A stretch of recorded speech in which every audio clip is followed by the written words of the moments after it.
नमस्कार व्यूअर्स, मैं हूं अमीश देवगन और इस वक्त की एक बहुत बड़ी खबर आ रही है। यह खबर महाराष्ट्र में बड़ा सियासी तूफान भी ला सकती है।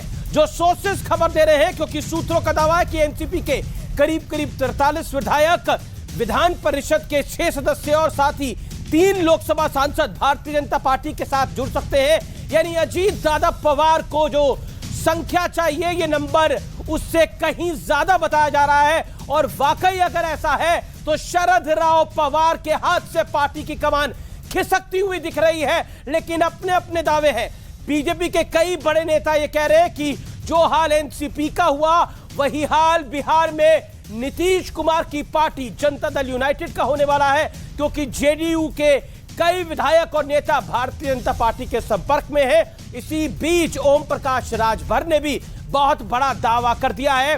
वो कह रहे हैं कि समाजवादी पार्टी भी टूटने की कगार पर है, क्योंकि सपा के बहुत सारे नेता और विधायक हमारे साथ हैं। उनका यह भी दावा है कि सपा का हाल भी एनसीपी जैसा होने वाला है। लेकिन आज 2 बड़े सवाल है। पहला कि क्या परिवारवादी पार्टियों के लिए मुश्किल का दौर शुरू हो गया है, और दूसरा कि क्या महागठबंधन का सपना अधूरा ही रह जाएगा। आज इसी पर होगी देश की सबसे बड़ी पॉलिटिकल चर्चा आर पार में।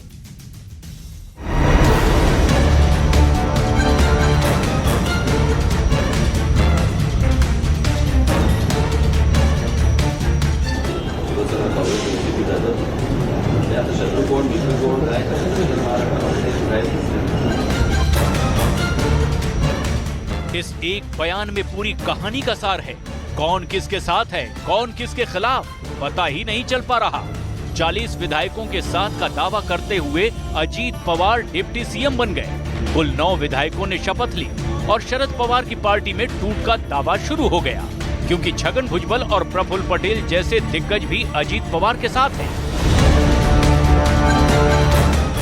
बहुसंख्य आमदार हे राष्ट्रवादी काँग्रेस पक्षाबरोबर आमच्याबरोबर आहेत। आम्ही सगळेजण एकत्रपणे काम करतोय। लेकिन एनसीपी कह रही है कि नंबर गेम में अजीत पवार के दावे हवा हवाई साबित होंगे। अजीत पवार का कोई फर्क ही नहीं। देखते आज ही तो हुआ है भैया, बच्चा अभी तो पैदा हुआ है, कि थोड़ा सांस तो लेने दो, देखते आगे आगे क्या होता है। लेकिन इस सियासी एक्शन का रिएक्शन देखिए। महागठबंधन से लेकर परिवारवाद तक कई सवाल और दावे शुरू हो गए हैं। पक्ष की एकता नाम का जो शिशु है वह गर्भ में ही विकलांग है, इस बात का पता महाराष्ट्र की घटना से चला है। बिहार में भी जेडीयू में फूटपाट हो सकती है। जयंत चौधरी जैसे नेता भी पटना की मीटिंग में नहीं गए थे, तो वो भी मतलब एनडीए के साथ आ सकते हैं। और समाजवादी पार्टी में भी फूट होने की संभावना है। समाजवादी पार्टी के कई विधायक और सांसद दल छोड़ करके कुछ लोग सरकार के विस्तार में शामिल होना चाहते हैं।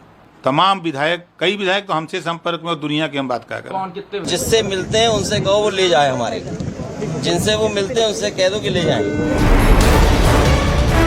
उधर संजय राउत अलग ही कहानी बता रहे हैं। एकनाथ शिंदे जो हमसे तोड़ दिया, उसको चैलेंज है। आने वाले दिनों में मुख्यमंत्री बदल जाएगी। अजित पवार मुख्यमंत्री होने जा रहा है, अगस्त तक अजित पवार मुख्यमंत्री बन जाएगा। तो जो हमारे से 40 लोग वहां गए वो तो बीच में लटक गए। एक अनोखा तर्क और सुनिए, जिसका एनसीपी वाले मुद्दे से तालमेल बिठाना मुश्किल है। उद्धव जी और पॉपुलर हो रहे हैं। इन दोनों की सरकार को देखते देखते उनकी पॉपुलैरिटी बढ़ रही है, तो इनको लगा कि अब हम लोग फेल हुए हैं, हमें एक और जन की जरूरत है, सहारा। डूबते को तिनके का सहारा।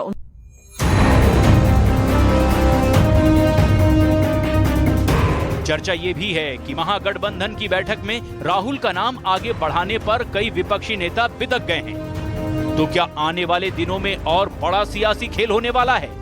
आज इसी पर होगी देश की सबसे बड़ी बहस। परिवार के खिलाफ किसका पावर गेम?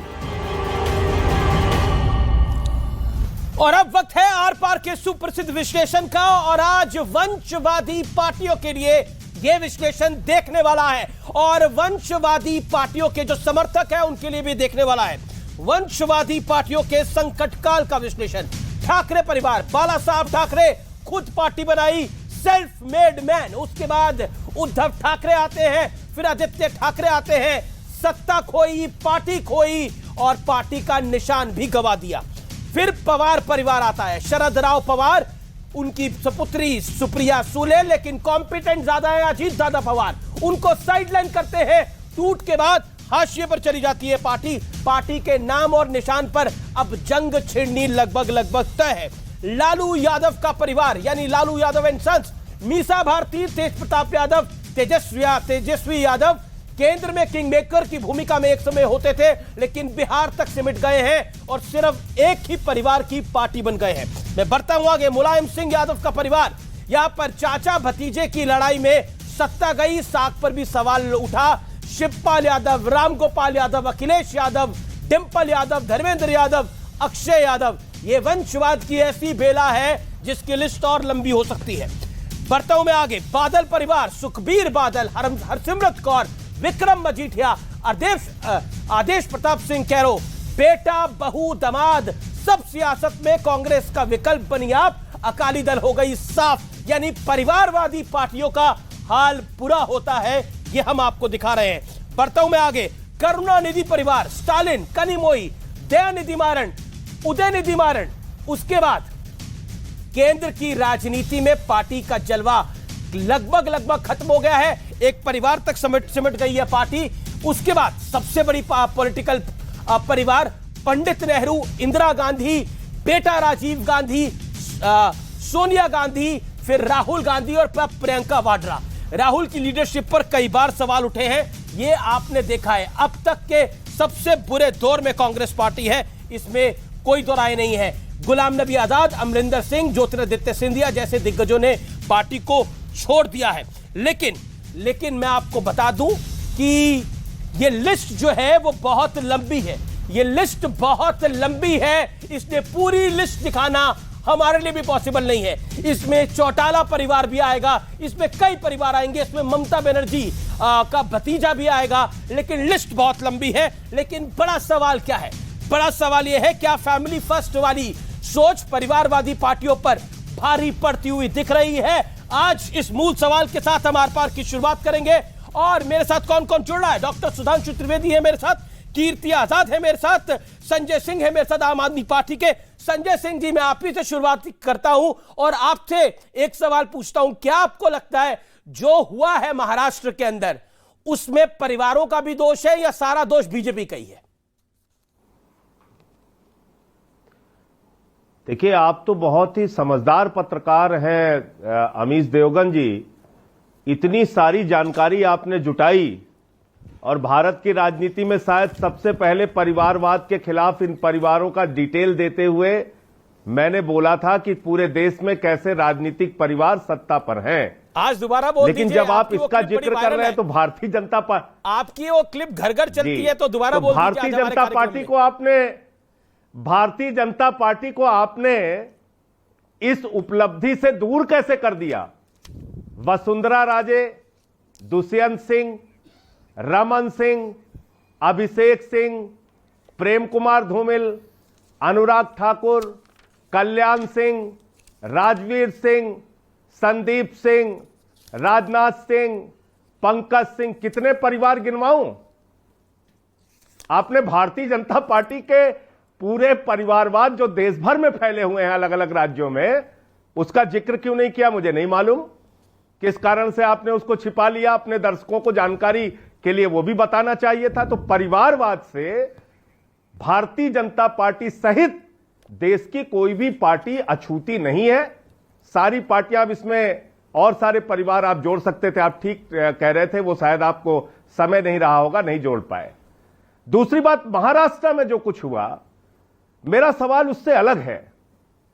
भारत के प्रधानमंत्री की क्रेडिबिलिटी का क्या होगा? देश के प्रधानमंत्री ने भोपाल में 2 दिन पहले कहा कि एनसीपी ने 70,000 करोड़ रुपए का घोटाला किया है और उन्होंने विशेष उल्लेख किया सिंचाई घोटाले का, कोऑपरेटिव बैंक घोटाले का, खनन घोटाले का, और उसी सिंचाई घोटाले में जो आरोपी व्यक्ति रहते हैं उनको आप अपने यहां उप मुख्यमंत्री बना लेते हैं, अजीत पवार को। आप छगन भुजबल जिनको जेल में डालते हैं उनको कैबिनेट का मंत्री बना देते हैं। और आप छोड़ दीजिए, वो बेचारे इनके एक नेता है किरीट सुमैया, वो कल से भागे भागे फिर रहे हैं। 100 करोड़ का आरोप उन्होंने हसन मुशर्रफ पे लगाया था। ईडी के छापे पड़े थे हसन मुशर्रफ पे, और आपने उनको अपनी पार्टी में ले लिया। तो भैया ये वॉशिंग पाउडर मोदी जो नया निकला हुआ है, जिसमें पूरे देश के भ्रष्टाचारियों को आप उस वॉशिंग पाउडर से धुल धुल के राजा हरिश्चंद्र बना रहे हैं। आपका सवाल वाजिब है, विज्ञान है आपका सवाल वाजिब है। सुधांशु त्रिवेदी से ये सवाल मैं ले लूंगा, जो बागी है वो दागी है, मैं जरूर ले लूंगा उनसे ये सवाल। लेकिन मेरा जो आपसे बड़ा सीधा सवाल है इस समय वो ये है कि क्या आपको लगता है ये जो सिर फटाउल हुआ है एनसीपी के अंदर, ये जो विरोध हुआ है एनसीपी के अंदर, इसके मायने क्या है? क्या विपक्षी एकता को भी पलीता लगा है इससे? मेरा सवाल बड़ा पॉइंटेड है, 20 सेकंड में जवाब देखिए। संजय जी इसका बहुत अच्छा सवाल आपने किया अमीश जी, बहुत अच्छा सवाल आपने किया जी। अमीश जी आपने जो सवाल किया, आप सुधांशु जी से पूछ रहे हैं, मुझसे पूछ रहे हैं जवाब, मैं सुन नहीं पाया आपको। विपक्षी एकता पे सवाल आपने पूछा अमीश जी बताइए। अमीश जी आवाज आ रही है मेरी? बिल्कुल आ रही है सर आपकी। हाँ, तो मैं ये कह रहा था कि देखिए, ये कोई प्रयोग भारतीय जनता पार्टी ने पहली बार तो किया नहीं है। 2014 में आने के बाद बीजेपी के हमारे मित्रों ने क्या किया? उत्तराखंड में सरकार गिराई, अरुणाचल प्रदेश में सरकार गिराई, मध्य प्रदेश में सरकार गिराई, कर्नाटक में सरकार गिराई, महाराष्ट्र में सरकार गिराई, गोवा में जोड़ तोड़ करके सरकार बनाई। तो पूरे देश के अंदर यह प्रयोग किया। लगभग अभी तो सरकार तो चल रही थी, इन्होंने पूरे चलती हुई सरकार में आए हैं। बीजेपी के पास और विपक्षी एकता का जो सवाल बीजेपी और शिवसेना के पास मेजॉरिटी थी, वो चलती हुई सरकार में आए हैं और उन्होंने कहा है कि नरेंद्र मोदी अच्छा काम कर रहे हैं, वो चलती हुई सरकार में सरकार कोई गिरी नहीं है, सरकार बीजेपी की और दलों को तोड़ने का और विधायकों को धमकाने का माध्यम ईडी बन गया है। ठीक है, पॉइंट है। ईडी और सीबीआई दलों को तोड़ने और विधायकों को धमकाने का माध्यम बन गया। अमीश देवगन जी ईडी के जरिए प्रेशर डलवाकर विधायक तोड़े गए हैं, ईडी के जरिए प्रेशर डालकर विधायक तोड़े गए हैं। ये संजय सिंह का आरोप है। जवाब ले लेते हैं। लेकिन अब ये क्लेम हो रहा है कि समाजवादी पार्टी भी टूटेगी, जेडीयू भी टूटेगी। तो सुधांशु त्रिवेदी, ऐसा आप क्या कर रहे हैं? भाई देखिए, किसी भी चीज के पीछे कोई कारण होता है। अब ये बताइए, जब हमारी स्पष्ट बहुमत की सरकार चल रही है, हाँ कोई तोड़ फूट टूट फूट ऐसी होती इससे सरकार बन जाती तो आप एक बार हमें उसके लिए दोष दे सकते थे। यहां तो सरकार चल रही थी, हमें क्या जरूरत थी उनके लिए वो जो आप कह रहे हैं साहब ईडी को धमकाया, ये किया वो किया। और रही बात इसकी, वो पार्टी है जो कट्टर ईमानदार है। भारत के इतिहास की ऐसी पार्टी है जिनके 2 मंत्री जेल में रहे और जेल से रह के जिन्होंने सरकारें चलाई, जो ईमानदारी की कस्में खाते थे, वो विषय अलग है। परंतु आज का विषय ज्यादा गंभीर है। गंभीर इस दृष्टि को लेकर है, देखिए 2 प्रकार के भ्रष्टाचार होते हैं, आर्थिक भी होता है, राजनीतिक भी होता है और नैतिक भ्रष्टाचार होता है। देखिए, कहीं खंडित जनादेश आ जाए, फ्रैक्चर्ड मैंडेट, तब गठबंधन करना पड़े तो वो बात समझ में आती है। मगर स्पष्ट जनादेश में भाजपा शिवसेना गठबंधन को बिल्कुल स्पष्ट जनादेश मिला था 2019 में, मगर इसके बावजूद शिवसेना ने केवल सत्ता प्राप्ति करने के लिए अथवा व्यक्तिगत अहम मान्यता में पाला बदला। यह होता है नैतिक भ्रष्टाचार, यह होता सत्ता की लोलुपता। क्योंकि सत्ता तो आपको इधर भी थी, भाजपा जदयू गठबंधन को स्पष्ट बहुमत मिला, जनता ने जनादेश उसको दिया बिहार में, इसके बावजूद पलट के चले जाना, यह एक प्रकार का नैतिक भ्रष्टाचार है। और जानते, कुल मिला के एक बात कह दूं, अभी माननीय संजय सिंह जी बहुत सारी बातें गिना रहे थे। मान्यवर, परिवार और परिवारवाद में अंतर होता है। जैसे पूंजी हर व्यक्ति के पास होती है, पर पूंजीवादी हर व्यक्ति नहीं होता है। परिवारवाद और परिवार में अंतर जानते क्या है? पार्टी को अपना परिवार मानना और परिवार को पार्टी मानना, दोनों में जमीन आसमान का अंतर है। परिवारवाद वो होता है कि मैंने अपने परिवार को ही पार्टी मान लिया, इसीलिए जो परिवारवादी पार्टियां हैं उनमें परिवार के समस्त सदस्यों में, एक सदस्य में नहीं, सभी सदस्यों में अचानक इतनी प्रतिभा दिखने लगती है कि सब के सब पदों पे आ जाते हैं। लालू प्रसाद यादव जी का पहले साला था, फिर पत्नी सीएम बनी, फिर 2 बेटे, फिर बेटी। यही मुलायम सिंह जी के यहां पे था। पहले उनके एक भाई, फिर दूसरे भाई, फिर बेटे, फिर भतीजा, फिर बहू, फिर दूसरी बहू, और उनके बारे में कहा जाता शायद ऐसे परिवारों का आप एक व्यक्ति नहीं बता सकते जिसके पास कोई ना कोई पद ना हो। ये अंतर होता, मैं पुनः कह दे रहा हूं, पार्टी को परिवार मानना और परिवार को पार्टी मानना। ये है परिवारवाद, पार्टी को परिवार न मान के परिवार को पार्टी। लेकिन इस समय की बड़ी खबर है, राजभर क्लेम कर रहे हैं कि समाजवादी पार्टी में भी टूट हो सकती है और अखिलेश यादव ने कहा है जो जाता है वो चला जाए। इस तरह की स्टेटमेंट सामने आ रही है। दूसरी तरफ जेडीयू में टूट हो सकती है। क्या वाकई ये जो तमाम क्लेम्स हैं ये अपने आप में बड़े हैं या माहौल बनाया जा रहा है? कीर्ति आजाद, आपने अभी तो बड़ी अच्छी बातें हमें सुधांशु जी बता रहे थे कि आर्थिक होती है, नैतिक होती है, परिवारवाद होता है, परिवार की पार्टी होती है। तो मैं ये पूछना चाहता हूं कि समग्र भारतवर्ष के भ्रष्टाचारियों की परिवार वाली पार्टी कौन है? आप जितने भी उत्तर दक्षिण पूर्व पश्चिम सब तरफ से जितने भी भ्रष्टाचारी जिनके ऊपर ईडी, सीबीआई, आईटी लगी हुई है, वो सारे सम्मिश्रण होकर के भारतीय जनता पार्टी के वॉशिंग मशीन में जाकर के मिल गए हैं। पीडीपी इनके साथ ही थी। ईस्ट में आसाम को देख लीजिए, जिनको जेल डलवाना चाहते थे वो विश्व शर्मा इनके अभी मुख्यमंत्री हैं। शुभेंदु अधिकारी जिसके हाथ से पैसे लेते हुए पकड़ा गया, वो आज इनके विपक्ष के इनके नेता हैं। दक्षिण में चले जाएंगे आपको वही मिलेगा। अभी तो ताजा आपने देखा ही है कि किस प्रकार से महाराष्ट्र के अंदर यह भ्रष्टाचारियों का परिवार किस तरीके से आगे बढ़ा है। तो यह भ्रष्टाचारियों की पार्टी भी एक बात होती है। इन्होंने कहा एक नैतिक होती है, एक आर्थिक होती है। तो आर्थिक भ्रष्टाचारियों की पार्टी अगर सबसे बड़ी कोई पार्टी है तो वह भारतीय जनता पार्टी है। भारतीय जनता पार्टी अभी 3 दिन पहले भोपाल में माननीय प्रधानमंत्री जी ने कहा कि मैं भ्रष्टाचार के विरुद्ध लड़ने की गारंटी लेता हूं, लेकिन अभी भ्रष्टाचार की गारंटी ले रहे हैं मोदी जी। सबसे बड़े गारंटी कौन ले रहा है? मोदी मोदी मोदी। तो यह आपके सामने स्पष्ट है। अब इन्होंने कहा कि जनता दल यूनाइटेड वाले भी आने वाले हैं, समाजवादी पार्टी आने वाले हैं। मुझे नहीं मालूम था कि इनके पीछे भी ईडी और सीबीआई और आईटी लगवाई हुई है क्या?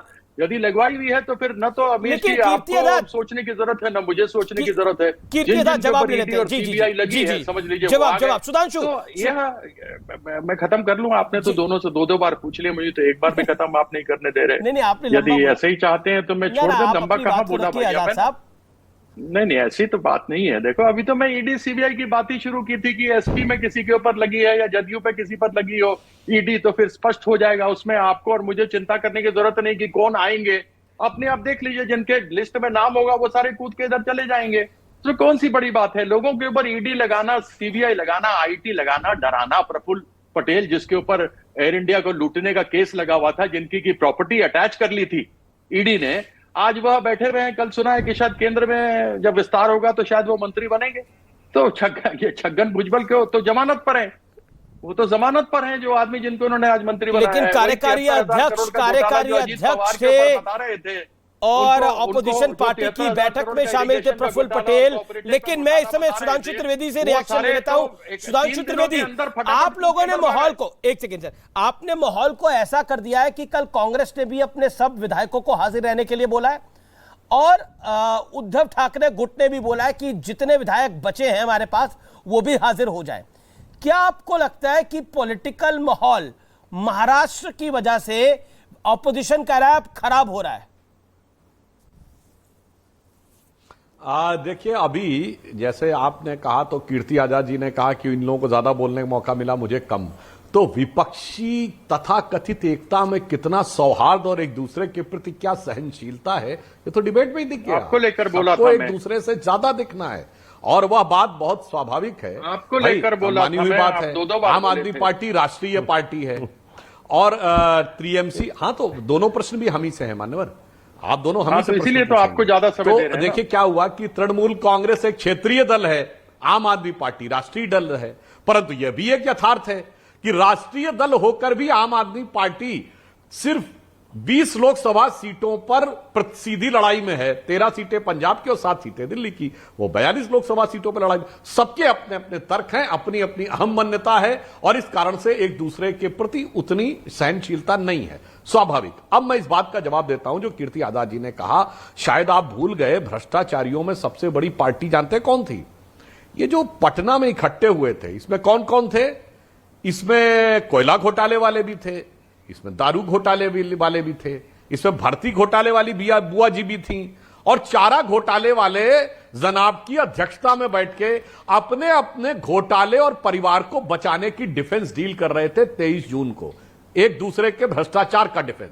वही जबकि उस समय अमेरिका में चाहे सेमीकंडक्टर चिप्स हो और चाहे भारत के लड़ाकू विमानों के लिए इंजन उपलब्ध कराना हो या प्रीडेटर ड्रोन हो, भारत की रक्षा की डिफेंस डील मोदी जी कर रहे थे और पटना में अपने अपने भ्रष्टाचार की डिफेंस डील वो कर रहे थे। जो मैं कीर्ति जी को याद दिला दूं, आपके गृह राज्य में लालू प्रसाद यादव जी 1997 में जेल चले गए थे, जब भाजपा कभी सरकार आई नहीं थी और मोदी जी अमित शाह जी का राजनीति में नाम नहीं था। उस जमाने से जो लोग जेल में गए वो 2014 के बाद आके जब छाती पीटते हैं कि हाय हमको विक्टिमाइज किया जा रहा है, जिनको हम लोग युवावस्था से प्रौढ़ावस्था में आ गए, उनको अंदर से बाहर, बाहर से अंदर आते जाते जेल से देखते हुए। इसलिए मैं कह रहा हूं भ्रष्टाचारी कौन है, भ्रष्टाचारी नहीं है। पृथ्वीराज चौहान मेरे से जुड़े, फॉर्मर सीएम महाराष्ट्र के। इस समय मैं उनको भी चर्चा में लेके आना चाहता हूं। पृथ्वीराज चौहान मेरे से जुड़े हुए हैं। पृथ्वीराज जी, आपका स्वागत है आज। लेकिन पृथ्वीराज चौहान जी, सवाल मेरा यह है, अमीश देवगन बोल रहा हूं। आपसे मेरा सवाल है इस समय, एनसीपी के जो विधायक टूट के गए, उनका यह कहना है राहुल का नाम आगे हुआ इसलिए माहौल खराब हुआ, राहुल के साथ शरद राव पवार का आना हमें गवारा नहीं था। देखिए, एनसीपी के जो बागी विधायक है वो क्या कहते हैं उसको अहमियत देने की कोई जरूरत नहीं है। वास्तव यह है कि एनसीपी में बंटवारा हो गया है और मोदी जी ने जिस पार्टी को 3 दिन पहले एक बहुत बड़ी घोटाले वाली पार्टी 70,000 करोड़ का घोटाले की बात की, उसी अजीत पवार का उन्होंने स्वीकार किया है और उनको उप मुख्यमंत्री बनाया है। अब उनके बंटवारे के क्या कारण है उसे हमें जानने की कोई जरूरत नहीं है, लेकिन वास्तव यह है कि क्या अजीत पवार के पास 2/3 विधायक है? अगर 2/3 विधायक नहीं होंगे तो इनका ये सारा प्रयास असफल रहेगा और ये सभी के सभी निलंबित हो जाएंगे, सभी के सभी डिस्क्वालीफाई हो जाएंगे।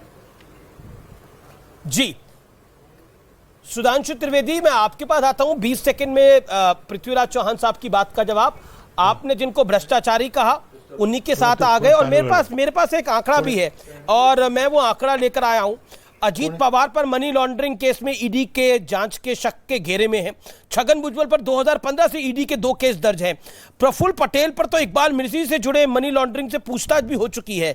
हसन मुशरीफ पर तो अभी हाल ही में ईडी ने ठिकानों पर छापे मारे थे। मैं इन 3 नेताओं के नाम बता रहा हूं आपको, 4 नेताओं के नाम बता रहा हूं आपको, जिसमें से 2 पर तो ठीक ठाक केस है। What is your view? मैं बाकियों की बात नहीं कर रहा क्योंकि बात हो रही है 15 पे केस है, 10 पे केस है, उन 10 की हमें जानकारी नहीं है। जिन 2 पर बड़े केस है उनकी मैं जानकारी आपको दे रहा हूं। टोटल 4 नाम है। अमीश जी, आपने कहा कि जिन 3 नेता शक के घेरे में हैं, यहां तो जांच एजेंसियों द्वारा शक के घेरे में, पर मुझे आश्चर्य होता है राजनीतिक दलों के प्रवक्ता आकर अपनी ही पार्टी के भ्रष्टाचार का सबूत देने लगते हैं। अब बताइए, माननीय चौहान साहब इतने वरिष्ठ नेता हैं, वो क्या कह रहे हैं कि अगर यह मान लिया जाए, अभी जो शक है यदि वो यकीन में मान लिया जाए कि वो घोटाला हुआ था, तो किसकी सरकार में हुआ था? कांग्रेस की सरकार में। मतलब कांग्रेस पार्टी आज कह रही हां जी हमारी सरकार में घोटाला हुआ था, यानी अपने को भ्रष्टाचार का सर्टिफिकेट देना। अभी जैसे कीर्ति आजाद साहब कह रहे थे, यदि हम उनकी पार्टी को देखें तो जिस शारदा और नारदा स्कैम को ऑफिशियली कहती है तृणमूल कांग्रेस कि ऐसा कोई घोटाला नहीं हुआ था, अचानक वो अपने को सर्टिफिकेट देने लगते हैं, हां जी घोटाला हुआ था, हमारे घोटाले के लोग वहां चले गए। तो मैं समझ नहीं पाता हूं कि इन लोगों का मुख्य तर्क क्या है। ये लोग मोदी जी के विरोध में आकर अभी जो चीज जांच के दायरे में है उसमें अपने ही को भ्रष्ट होने का सर्टिफिकेट देने लगते हैं। ऐसा विचित्र और हास्यास्पद तर्क मेरे विचार से इससे पूर्व में भारत की राजनीति में देखने को नहीं मिलता। ठीक है, अपने ही को भ्रष्ट सिद्ध करने लगते। ओके, पृथ्वीराज चौहान, बीजेपी कह रही है आप अपने आप को भ्रष्ट सिद्ध करने में जुटे हुए हैं। आप देखिए 4 दिन पहले मोदी जी ने भोपाल के कार्यकर्ताओं के शिविर में क्या कहा था। 4 दिन पहले मेरे ख्याल से त्रिवेदी जी वहां पे होंगे। मोदी जी ने स्वयं प्रधानमंत्री ने कहा था कि राष्ट्रवादी कांग्रेस के कुछ नेता 70,000 करोड़ के कोऑपरेटिव बैंक और सिंचन घोटाले में लिप्त है। अगर मोदी जी को इसकी जानकारी है तो उसकी कार्रवाई क्यों नहीं करते है? उस कार्रवाई के जो सूत्रधार है उनको आप डेप्यूटी सीएम बना रहे हैं। देखिए, सत्ता पाने के लिए मोदी जी किस हद तक जा सकते हैं, इसकी लिमिट हो चुकी है। देश में लोकसभा में महाराष्ट्र का चुनाव, लोकसभा में अच्छे सांसद जिताने के लिए जहां पे आप हार रहे वो जिताने के लिए किस हद तक मोदी जी जा सकते हैं, मुझे बड़ा आश्चर्य हो रहा है। स्वयं मोदी जी कहते हैं अपने कार्यकारिणी की बैठक में कि 70,000 करोड़ का एनसीपी का घोटाला है। उन्होंने नाम लिए कोऑपरेटिव बैंक का, सिंचन घोटाले का। इसका कौन सूत्रधार है? पूरा महाराष्ट्र जानता है, पूरा देश जानता है। लेकिन सूत्रधार को जिसके खिलाफ इंक्वायरी चल रही है, लेकिन टूट भी तो दल ही रहे हैं, डेप्यूटी सीएम बना रहे हैं। नहीं, अब टूट भी तो दल ही रहे हैं। अगर आप खबर आ रही है कि समाजवादी पार्टी टूट सकती है, बीजेपी तो नहीं कह रही, उनके पुराने सहयोगी राजभर कह रहे हैं कि मेरे साथ समाजवादी पार्टी के कई विधायक संपर्क में हैं। अब जेडीयू टूट सकती है, वहां तो क्योंकि नीतीश कुमार अगला चुनाव नहीं लड़ेंगे, जिस तरह की खबरें हैं, तो उनको अपना फ्यूचर नहीं दिखाई दे रहा। क्या आपको लगता नहीं है कि इसके अंदर गलतियां कुछ पॉलिटिकल पार्टीज की भी है? अगर शरद राव पवार को पता था कि अजीत दादा पवार ज्यादा कॉम्पिटेंट है, तो उन्होंने सत्ता क्यों सौंपी सुप्रिया सूले को? ये सवाल उठेंगे। देखिए, एनसीपी के अंदरूनी मामले के बारे में मैं कुछ नहीं कहूंगा, लेकिन वास्तव यह है कि जो भी विधायक टूट के गए हैं उन सब के खिलाफ ईडी की कार्रवाई चल रही थी। मैं और सभी ज्यादा नाम आपको सुना सकता हूं। अब ये सारे के सारे विधायक जो है, जो सब्जेक्ट मिनिस्टर थे, जिनके खिलाफ ईडी कार्रवाई चल रही है, उनकी जैसे मनी लॉन्ड्रिंग होती है वैसे मिनिस्टर की लॉन्ड्रिंग हो गई, सारे मिनिस्टर की लॉन्ड्रिंग होगी। ठीक है, ठीक है। मैं तो संजय सिंह भी आम आदमी पार्टी के मेंबर ऑफ पार्लियामेंट चाहिए कि ये सेंट्रल गवर्नमेंट की कार्रवाई है, क्या होगा इस कार्रवाई का? संजय सिंह के खिलाफ कार्रवाई होगी क्या? संजय सिंह, आप परिवारवाद पर बड़ी प्रामाणिकता से बोलते रहे। मेरा बड़ा सीधा सवाल है, क्या आपको लगता है कि देखिए, it is not the question of कि ईडी ने का प्रेशर आया वो चला गया, वो एक सवाल हो सकता है, लेकिन क्या आपको लगता है कॉम्पिटेंस को दरकिनार करना भी कुछ पॉलिटिकल पार्टीज को महंगा पड़ रहा है, और विपक्षी दलों को भी ये सोचना पड़ेगा? They have to think about this. देखिए, पहली चीज तो मैं आज के कार्यक्रम में ना पृथ्वीराज चौहान जी की कोई बात मानूंगा और ना ही जो कीर्ति आजाद जी कह रहे हैं उनकी बात मानूंगा। आज तो मैं सिर्फ और सिर्फ आपके कार्यक्रम में भारत के आदरणीय प्रधानमंत्री सुधांशु त्रिवेदी जी के नेता आदरणीय नरेंद्र मोदी जी की बात मानूंगा। और ये सुनिए उन्होंने क्या कहा है। अगर मैं एनसीपी की बात करूं तो एनसीपी पर भी करीब 70,000 करोड़ रुपए के घोटालों का आरोप है। महाराष्ट्र स्टेट कोऑपरेटिव बैंक घोटाला, महाराष्ट्र इसी का जिक्र किया पृथ्वीराज जी ने। अवैध खनन घोटाला। तो ये तो 2 दिन पहले 70,000 करोड़ का घोटाला मोदी जी ने पकड़ा था भोपाल में।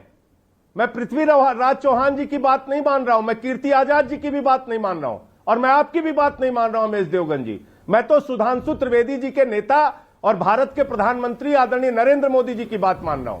उन्होंने कहा 70,000 करोड़ रुपए का घोटाला एनसीपी का हमने पकड़ लिया है, सिंचाई घोटाला पकड़ लिया है, कोऑपरेटिव बैंक का घोटाला पकड़ लिया है, खनन का घोटाला पकड़ लिया है। पटना के मीटिंग में इनको इतना याद है कब कौन 97 में क्या घोटाला किया था। अरे भाई, हेमंत विश्व शर्मा पे सीबीआई की ईडी की जांच आपके राज में चली, उसको अपनी पार्टी में शामिल करके आपने असम का मुख्यमंत्री बना दिया। शुभेंदु अधिकारी पे शारदा नारदा स्कैम की सीबीआई ईडी की जांच चली, उसको लीडर ऑफ अपोजिशन बंगाल में बना दिया।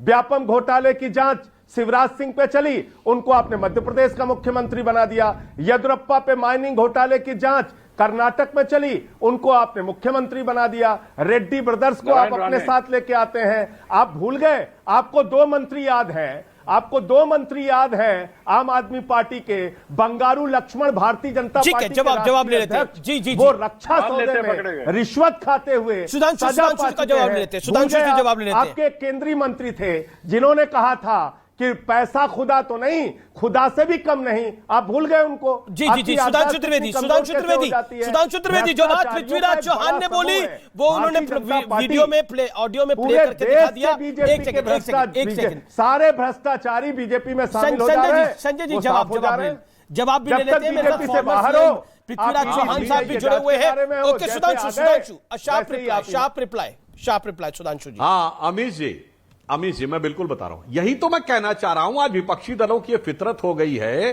कि अपने सहयोगियों को भ्रष्ट साबित करने की किस कदर उतावली है।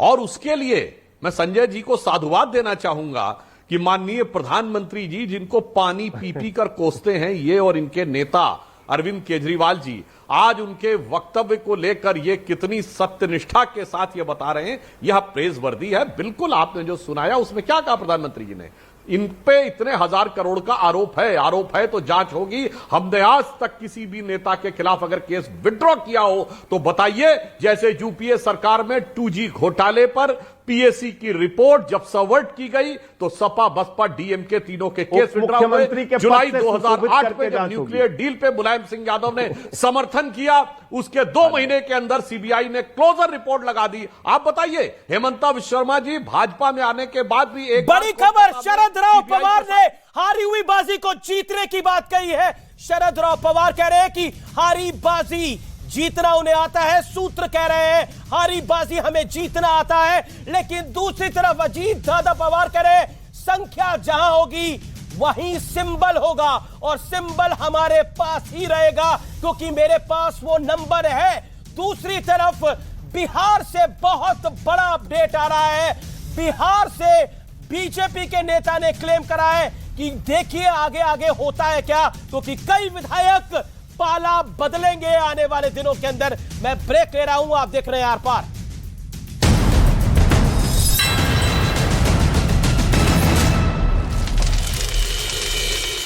गठबंधन के नेता एकजुट हैं और विकास के लिए मिलकर काम कर रहे हैं। मदन सैनी ने कहा कि बिहार में महाराष्ट्र जैसा कुछ नहीं होने वाला। कोई माइकल लाल यहाँ पैदा लिया है जो माननीय मुख्यमंत्री श्री नीतीश कुमार जी का कोई काट पैदा कर सके।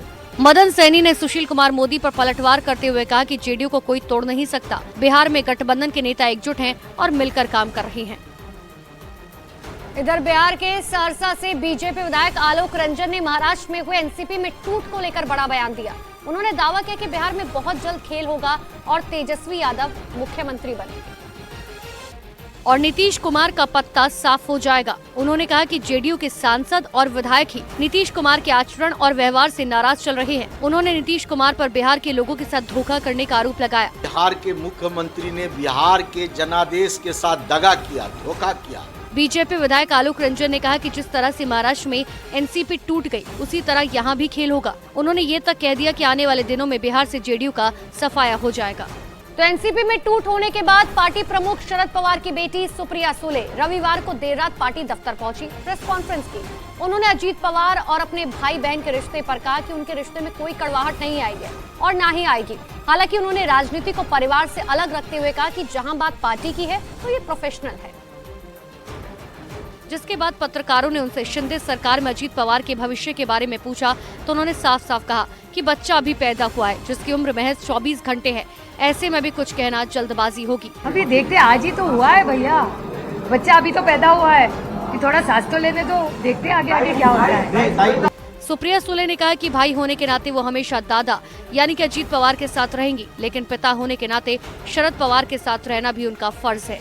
उन्होंने शरद पवार को सभी पार्टी वर्करों के लिए चहीता बताया और कहा कि अजीत पवार ने जो कुछ किया उससे पार्टी और पवार परिवार को पीड़ा पहुंची है।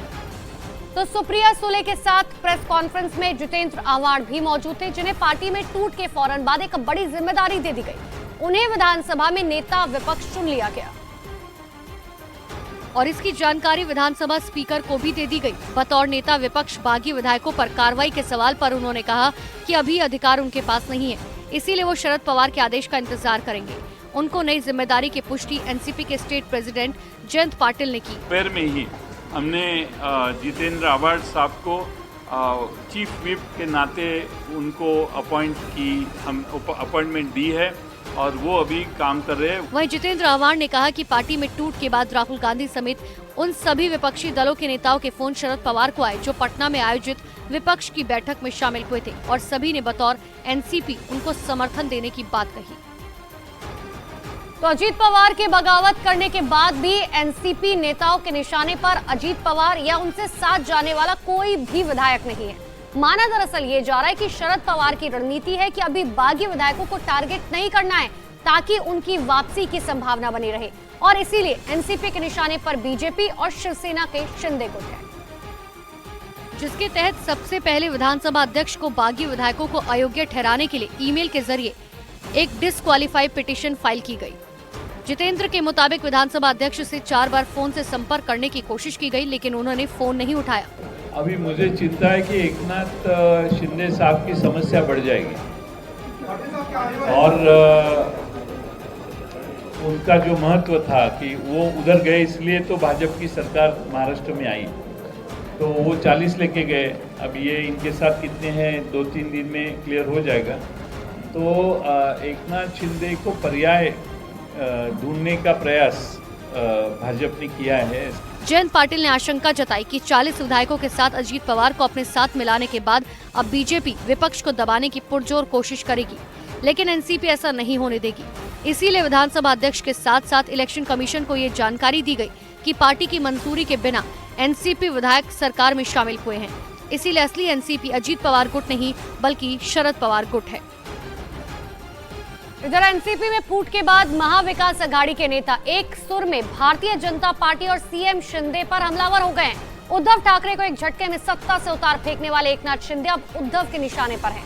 उद्धव गुट इस बात की खुशी मना रहा है कि अब बतौर सीएम एकनाथ शिंदे के गिने चुने दिन ही बाकी रह गए हैं और इसीलिए उद्धव गुट वाली शिवसेना के प्रवक्ता संजय राउत इसे बदलाव का नहीं बल्कि बदले का दौर बता रहे हैं। उनका मानना है कि अजीत पवार बहुत जल्द एकनाथ शिंदे को सीएम की कुर्सी से नीचे उतार देंगे। नहीं, ये बदलाव नहीं है, ये बदले का दौर है। बदलाव तो 2024 में होगा। एकनाथ शिंदे का चेहरा आपने देखा जब अजीत पवार और उनके लोग शपथ ले रहे थे तो उनका चेहरा आप ऑब्जर्व करो।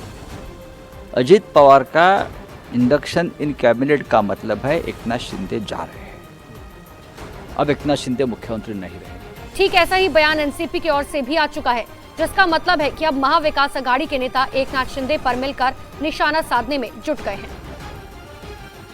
उधर महाराष्ट्र में राजनीतिक फेरबदल के बाद मुंबई में एनसीपी दफ्तर में जमकर हंगामा हुआ।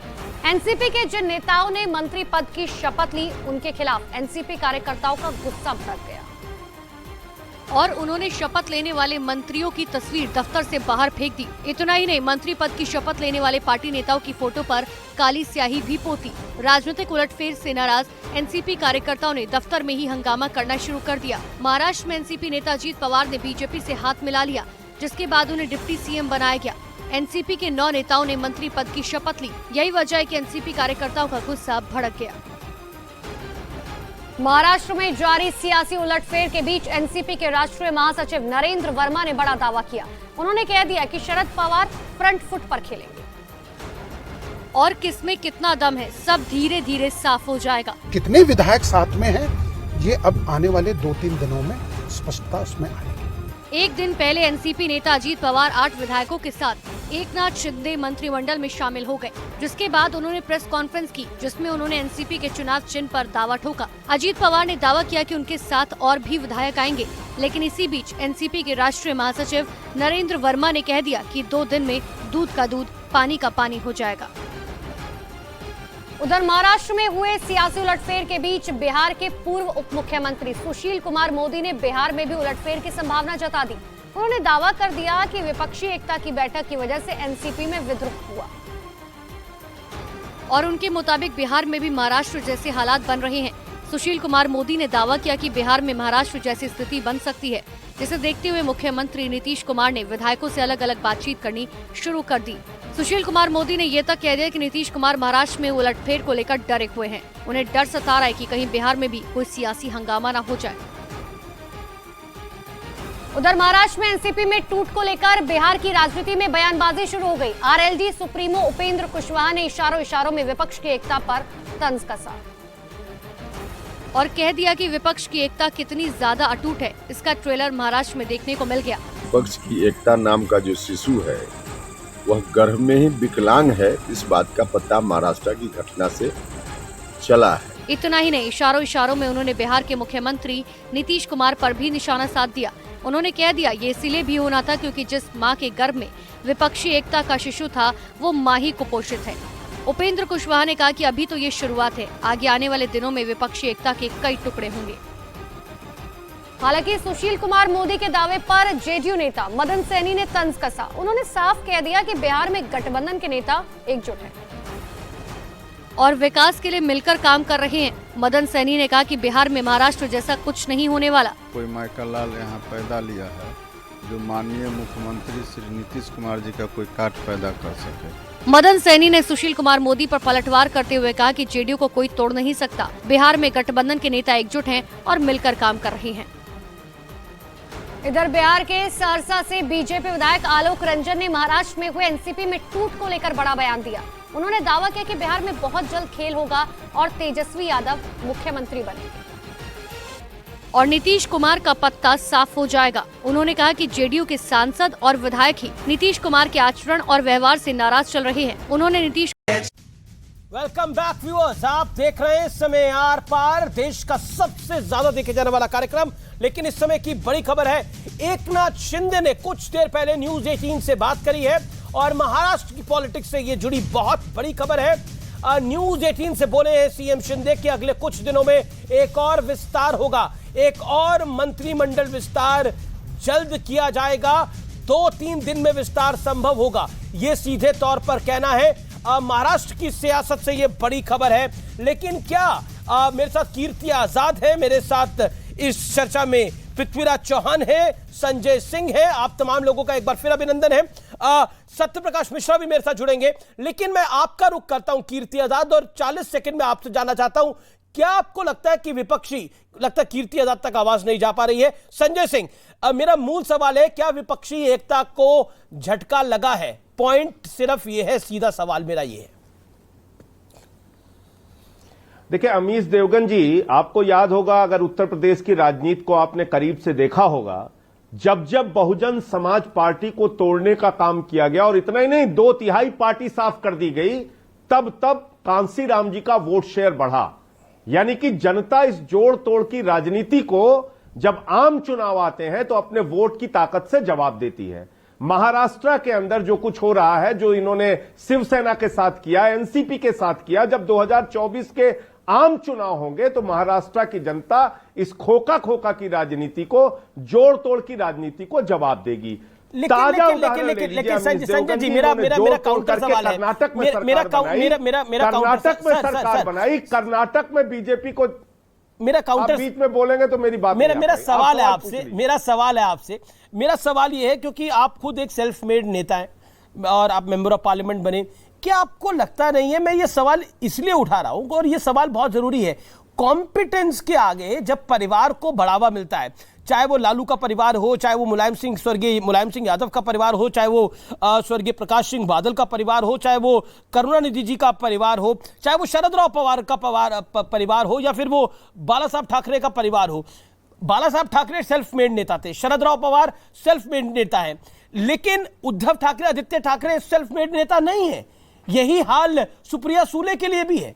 अब वहां पर अगर पार्टी की कमान जानी थी अजीत पवार को, आपने दे दी सुप्रिया सूले को, तो खेल तो खराब होना ही था। फिर इनवाइट तो खुद ही कर रहे हैं ये लोग।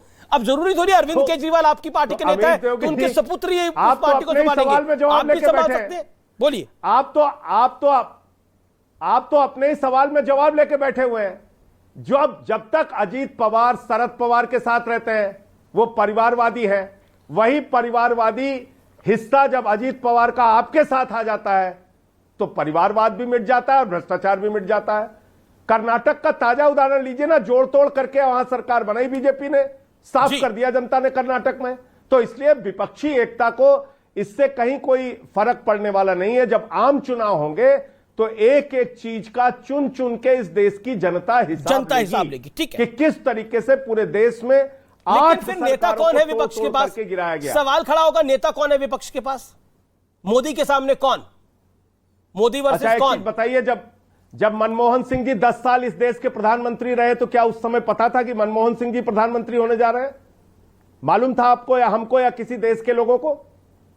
तो इसलिए ऐसा नहीं कि कॉम्पिटेंट लोग नहीं है प्रधानमंत्री के लिए।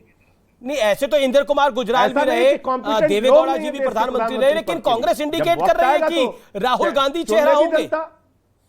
तो कांग्रेस इंडिकेट कर रही है क्लियरली कि राहुल गांधी चेहरा होंगे। नहीं, मैं ये कह रहा हूं कि कांग्रेस क्या इंडिकेट कर रही है क्या नहीं इंडिकेट कर रही है वो उनका अपना विषय है, लेकिन आपने एक सवाल पूछा, उसका जवाब मैं आपसे दे रहा हूं। सुधांशु का जवाब। 10 साल तक देश के प्रधानमंत्री मनमोहन सिंह जी रहे, क्या इस देश के लोगों को पता था मनमोहन सिंह जी प्रधानमंत्री होने जा रहे हैं? Sudhanshu G sharp reply. देखिए, जो संजय जी ने कहा कि 10 साल मनमोहन सिंह जी इस देश के प्रधानमंत्री रहे, क्या देश के लोगों को पता था? इसी सवाल का मैं जवाब देता हूं। ये मनमोहन सिंह जी की जुबानी बोलता हूं। प्रणब मुखर्जी जी की पुस्तक विमोचन के समय मनमोहन सिंह जी ने सोनिया गांधी जी की उपस्थिति में यह बोला कि जब मुझे प्रधानमंत्री बनने के लिए कहा गया तो मैं प्रणब दा के पास गया। मैंने कहा, प्रणब दा आप मुझसे अधिक योग्य हैं, प्रणब दा आप सबसे अधिक योग्य हैं। नोट करिएगा, प्रणब दा आप सबसे अधिक योग्य हैं, मगर मैडम ने मुझसे कहा है प्रधानमंत्री बनने के लिए। बस यही तो होता है, एकदम पिटारे के अंदर से जब निकलते हैं तो समझ में नहीं आता है। आपकी पार्टी भी थी, अरविंद केजरीवाल जी को अन्ना हजारे जी ने उनकी कुछ योग्यता देखकर चुना होगा, मगर उसके बाद जितने भी योग्य लोग थे आपकी पार्टी में, क्या प्रशांत भूषण शांति भूषण में योग्यता नहीं थी, योगेंद्र यादव में योग्यता नहीं थी, किरण बेदी में योग्यता नहीं थी, और तो आपके संस्थापक सदस्यों का विश्वास ही टूट गया, कुमार विश्वास में योग्यता नहीं थी। तो खैर वो होता है, जो व्यक्ति आधारित पार्टियां होती हैं उनके अंदर थोड़ी ये समस्या होती है। मगर मैं एक बात कहना चाहता हूं, जो संजय जी ने बात कही कि पार्टी टूटती है तो वोट नहीं जाता है, यह बात बसपा के संदर्भ में एकदम सही थी। मगर हम याद दिलाना चाहते हैं, लालू प्रसाद यादव जी और नीतीश कुमार जी एक ही पार्टी में थे। नीतीश कुमार अलग हुए, वोट ले गए, लालू यादव जी को बाद में सत्ता से बाहर भी कर दिया। ममता बनर्जी जी कांग्रेस से अलग हुई, वोट ले गई, कांग्रेस को खत्म ही कर दिया। शरद पवार जी कांग्रेस से अलग हुए, कांग्रेस से बड़ी पार्टी बन गए। जगन मोहन रेड्डी कांग्रेस से अलग हुए, वो बड़ी पार्टी बन गए। तो जनाब, ये सिद्धांत सब पर लागू नहीं होता। हाँ, हमारी पार्टी में जरूर जो भी लोग कभी पार्टी से बाहर गए भी तो उनको एहसास हुआ कि जो मान सम्मान स्वाभिमान उनका भारतीय जनता पार्टी में था वो बाहर नहीं रहा। जी जी, हमारे यहाँ कोई बाहर जाके बड़ा sharp reply Sanjay ji, then Anand Dubey and मेरे साथ सत्यप्रकाश मिश्रा भी हैं। Okay, sharp reply Sanjay ji. देखिए, ऐसा है कि जिन नेताओं का इन्होंने नाम लिया, मैं तो इनसे सिर्फ एक चीज पूछना चाहता हूं कि आपके साथ क्या हुआ? आपने जो प्रयोग जोड़तोड़ करके सरकार बनाने का कर्नाटक में किया, क्या कर्नाटक की जनता ने इसको पसंद किया? आपके 40% कमीशन वाली सरकार को वहां से हटा दिया। और अभी नैतिक भ्रष्टाचार की बात हमारे मित्र सुधांशु जी कर रहे थे। 2015 में जेडीयू और आरजेडी का गठबंधन हुआ, दोनों को बहुमत मिला, वहां उनकी सरकार बनी। आपने जेडीयू को तोड़ के अपनी सरकार बना ली। तब जनादेश का उल्लंघन नहीं हुआ था। जी जी, तब जनादेश का अपमान नहीं हुआ था। उत्तराखंड में आपने सरकार तोड़ी, तब जनादेश का अपमान नहीं हुआ था। अरुणाचल में पूरी पार्टी आप खा गए तो जनादेश का अपमान नहीं हुआ था। मध्य प्रदेश में आपने सरकार गिरा दी, तब जनादेश का अपमान नहीं हुआ था। तो संजय जी, एक चीज कमाल है, एक चीज कमाल है संजय जी, चीज है जी जी जी कि नरेंद्र मोदी की गारंटी है एक एक घोटालेबाज को मंत्री बनाने की गारंटी। संजय जी, इस पूरे प्रोसेस में उद्धव ठाकरे की पार्टी टूटी, शरद पवार की पार्टी टूटी। गलती उन पार्टियों की नहीं है, गलती पूरी बीजेपी की है। Point number 1। पॉइंट नंबर 2, जो कि सवाल बार बार उठ के आ रहा है, क्या बीजेपी वॉशिंग मशीन है? सुधांशु त्रिवेदी, इसका जवाब क्या है? मैं इसका जवाब पहले भी दे चुका हूं। हमने किसी नेता पे कोई केस ना वापस लिए ना डाइल्यूट किए। जैसे केस सब पे चल रहे हैं वैसे ही केस चल रहे हैं जब तक वो शक के घेरे में है। मगर अभी जो संजय जी बोल रहे थे, माननीय सांसद महोदय बोल रहे थे, तो मैं कहना चाहूंगा, ये जब ये बात कहते हैं नैतिकता की बात, तो बड़ा ही आश्चर्य लगता है। आप तो वो पार्टी थे, आपकी क्या नैतिक क्रेडिबिलिटी की बात कही जाए। बस 2 उदाहरण दूंगा। हम कभी राजनीति में नहीं आएंगे। उसके बाद दूसरा, कसम खाते हैं कि कभी कांग्रेस या भाजपा समर्थन नहीं लेंगे। ठीक है, जवाब, और जवाब, वो कांग्रेस जिसको जनता ने 2013 दिल्ली के चुनाव में 8 सीटों पर पटक दिया, जी, उसका समर्थन सरकार बना ली। 15 सेकंड में जवाब दें Satyaprakash Mishra and Anand Dubey, waiting from long. Okay Sanjay ji 15 second. देखिए अमीश जी, इनकी मेमोरी तो बहुत अच्छी है सुधांशु जी की।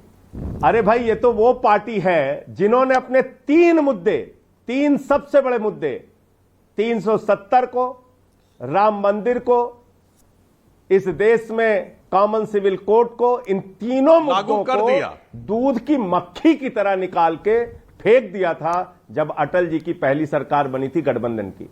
इसलिए आप नैतिकता का पाठ दूसरों को मत पढ़ाइए, अपने गिरेबान में आप झांक कर देखिए कि आप वास्तव में क्या कर रहे हैं। और मैं तो एक सवाल, आप साफ सवाल पूछ रहे हैं, एक साफ सवाल मैं पूछना चाहता हूं जी। जिस अभिषेक बनर्जी पे अभी ये आरोप लगा रहे हैं भ्रष्टाचार का, अगर वही अभी ये कह रहे हैं ना सिर्फ आरोप है, सिर्फ आरोप है, आरोप के अलावा कुछ नहीं है। अरे भाई 70,000 करोड़ का आरोप देश के प्रधानमंत्री लगा रहे हैं, उसको आप कोई महत्व नहीं दे रहे। तो अभिषेक बनर्जी पे मान लीजिए कोई आरोप है, जवाब कल को वो आपकी पार्टी में शामिल होना चाहे, जी जी, आप उनको खुशी खुशी ओके सुधांशु नैतिकता देखिए, आप दोनों संसद से लेकर डिबेट तक 1-to-1 खेल रहे हैं। ओके सुधांशु मेरे साथ मेरे 2 मेहमान हैं, उनका भी मैं इंतजार कर रहा हूं। सुधांशु सिर्फ आरोप है, शार्प जवाब दे दीजिएगा आप, 15 सेकंड में शार्प जवाब दे दीजिएगा। आनंद दुबे और मिश्रा जी वेट कर रहे हैं। अदालत में चार्जेस फ्रेम होने के बाद वह आरोप निराधार होते हैं और वह कट्टर ईमानदार होते हैं। और वैसे आम आदमी पार्टी को सूचनाएं बहुत होती हैं। क्या आपको ऐसी कुछ सूचना मिल रही है क्या कि ममता जी के परिवार में भी कुछ गड़बड़ होने वाला है? जी जी, तो संजय जी से पूछना चाहते हो कि केजरीवाल जी बताते ना मुझे फला ने बताया, तो संजय जी से पूछिए, अनुमान है कि सूचना है? मैं एक सेकंड, मैं सीधा आनंद दुबे का रुख कर लेता हूं। एक सेकंड आनंद दुबे, मेरा सवाल बहुत महत्वपूर्ण है आपसे। जो आपका हाल था वही आज शरदराव पवार का भी हाल हो गया। तो कई बार ऐसा लगता है कि एक दूसरे को सांत्वना देते होंगे उद्धव ठाकरे और शरदराव पवार। चलो कोई बात नहीं। अमित जी नमस्कार। जी नमस्कार सर। देखिए ऐसा है कि हमारे देश की राजनीति में एक बहुत ही षड्यंत्रकारी चलन शुरू हुआ है और ये करने का जिम्मा भारतीय जनता पार्टी ने उठाया है। अच्छा। पहले भी पार्टियों से सांसद विधायक एक जगह से दूसरी जगह जाते थे, विचारधाराओं की राजनीति करते थे, लेकिन पार्टी ही हमारी है, हम पार्टी ही तोड़वा देंगे षड्यंत्र करके, यह पता नहीं कुप्रथा भारतीय जनता पार्टी ने कब से लाई है। कल तक अजीत दादा पवार कह रहे हैं कि स्टैम्प पेपर पर लिख के दूं क्या कि मैं कहीं नहीं जा रहा, मुझे प्रदेश अध्यक्ष बनने का बहुत मन कर रहा है। उन्होंने कल ही कहा कि 1 जुलाई हो गई है और ये महाराष्ट्र राज्य की सरकार पिछले 1 साल में सबसे निकम्मी सरकार साबित हुई है। और अचानक उप मुख्यमंत्री का शपथ ले रहे हैं। जो एकनाथ शिंदे जी उनके समर्थक कहते थे कि अजीत दादा पवार हमें बड़ी खबर आ रही है। ममता बनर्जी ने फोन पे बात करी है शरदराव पवार से और सीधा कहा है कि ये मुश्किल घड़ी है आपके लिए दादा, हम आपके साथ खड़े हैं, हम आपके साथ खड़े हैं। ममता बनर्जी ने शरदराव पवार को फोन किया है, मुश्किल घड़ी में साथ खड़े हैं। इससे पहले उद्धव ठाकरे ने कल फोन किया था, ये मुश्किल और कठिन वक्त में हम आपके साथ हैं शरद जी। मैं सीधा रुख करता हूं, ये मुश्किल वक्त आनंद दुबे आपने अपनी बात को रखा, लेकिन ये मुश्किल वक्त लाया कौन? इस सब की जिम्मेदार आपकी राय में भारतीय जनता पार्टी है जिसने ये कुप्रथा शुरू करी है। बीच में ब्रेकिंग न्यूज ले आए।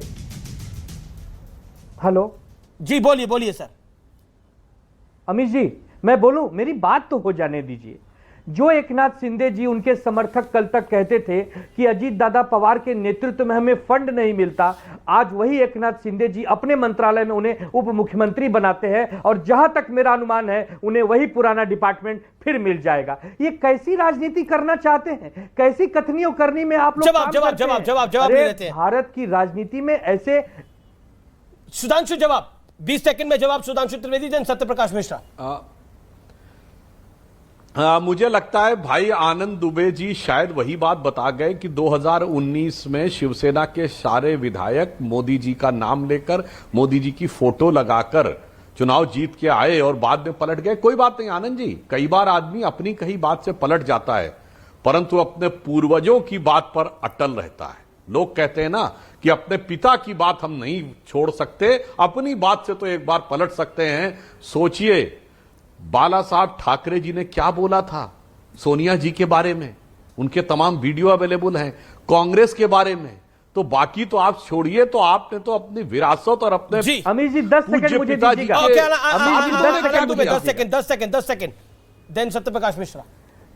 अमीश जी, आदरणीय सुधांशु त्रिवेदी जी को मैं याद दिला दूं कि 2019 के चुनाव में सारे विधायक मोदी जी के तस्वीर पर चुनाव नहीं लड़े थे। आपकी पार्टी के लोग मोदी जी पर चुनाव लड़े थे, हमारी पार्टी के लोग बाला साहब ठाकरे जी का तस्वीर लगाकर चुनाव लड़े थे, उनके नेतृत्व में चुनाव लड़े थे। और अलग अलग पार्टियां हमारी के कार्यक्रमों में नरेंद्र मोदी की बड़ी बड़ी तस्वीर होती थी, कटआउट होते थे, हम सबने देखे। अरे क्या बात कर रहे हैं मान्यवर, आदित्य मोदी के नाम पर वोट पड़ा आपको। दोनों का सहभागी लोगों ने देखा, जनता ने देखा, महाराष्ट्र आज भी देख रहा है। अब आपके नेता कह रहे हैं कि उद्धव ठाकरे की बढ़ती लोकप्रियता की वजह से पार्टी छोड़ के चले गए हैं एनसीपी के नेता, मतलब वो तो कमाल ही है बिल्कुल। ओके, मैं आपके पास आता हूं सर। अब तो बिहार में भी ऐसा होने की खबरें आ रही हैं, क्या कहना चाहते हैं? यूपी में भी ऐसी खबरें आ रही हैं, राजभर कह रहे हैं, बताइए। ऐसी कोई खबरें नहीं आ रही, ये सारी बातें निराधार हैं। महाराष्ट्र की घटना से देश में एक चीज बहुत साफ हुआ है, भारतीय जनता पार्टी ये काम छिपे रात करती तो जरूर थी, लेकिन इस हरकत से प्रधानमंत्री आदरणीय श्री नरेंद्र मोदी जी का चेहरा बेनकाब हुआ है।